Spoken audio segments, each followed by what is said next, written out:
করছি। কেন কান্না করছো? মা, তুমি আমার খেয়ে আমি বাবাই, তুমি ওকে দিতে দাও এখনই। ও নো, ডগি তোমার কেক খেয়ে ফেলেছে। এটা তো ডগি খুব খারাপ কাজ করেছে। আচ্ছা দাঁড়াও, আমি ডগিকে পিটু দিয়ে দিব।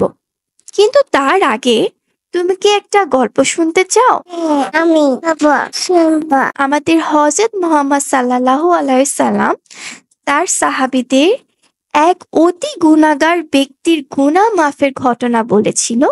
আমি আজকে তোমাকে সেই গল্পটি শোনাবো। চলো আমরা গল্পটি স্টার্ট করি। এক এলাকায় এক পাপী লোক বাস করত। এমন কোনো পাপ নেই যা সে করেনি। এই দাঁড়া, এটা কি দেখছিস? যা আছে সব বের কর, নাহলে কিন্তু সব চুল কেটে দেব। তার অন্যায় কাজে প্রতিষ্ঠ ছিল তার আশেপাশের লোকজন। সে যখন রাস্তা দিয়ে হেঁটে যেত, মানুষ তো দূরের কথা, পশুরাও যেন তাকে এড়িয়ে যেত। একদিন লোকটি বাড়ি থেকে বের হয়ে শহরতলির একটি রাস্তা দিয়ে যাচ্ছিল। আজ এত গরম, মাথার উপর প্রখর রোদ, পায়ের নিচে এই গরম বালুকাময় পথ, ভারী কষ্ট হয়ে যাচ্ছে আমার পথ চলতে। আজ খুব তৃষ্ণাও পেয়ে গেল, দেখি কোথাও পানি পাওয়া যায় কিনা। এই তো একটি কূপ দেখতে পাচ্ছি, যাই একটু পানি খেয়ে আসি। এই সরো সরো সরো, দেখো ওই পাপী লোকটা আসছে।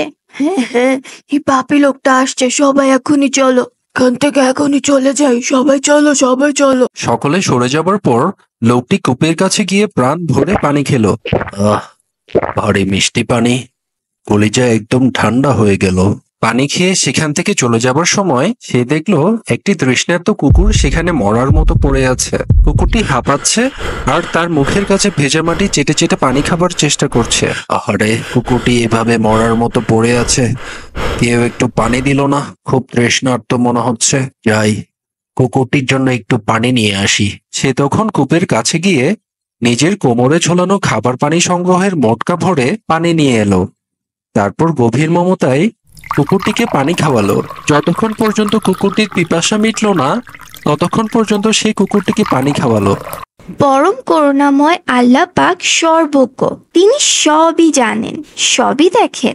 নিমিষের মধ্যেই এই পাপী লোকটির আমলনামায় এতদিন যে সকল পাপকর্ম লেখা ছিল, আল্লাহ রব্বুল আলামিন তার সে সকল পাপ ক্ষমা করে দিলেন। হযরত মুহাম্মদ সাল্লাল্লাহু আলাইহি সাল্লামের এই গল্পটি শুনে তার সাহাবীদের মধ্যে থেকে একজন তাকে জিজ্ঞাসা করলেন, ইয়া রাসূল সাল্লাল্লাহু আলাইহি ওয়াসাল্লাম, পশুদের ব্যাপারেও কি আমাদের জন্য সওয়াব রয়েছে? উত্তরে তিনি বললেন, অবশ্যই আছে। পরম করুণাময় ও অসীম দয়ালু আল্লাহ রব্বুল আলামিনের কাছে প্রাণী, সকল প্রাণী, সেটা হোক মানুষ, পশু পাখি, সকলের সেবার মধ্যেই সওয়াব রয়েছে। মা,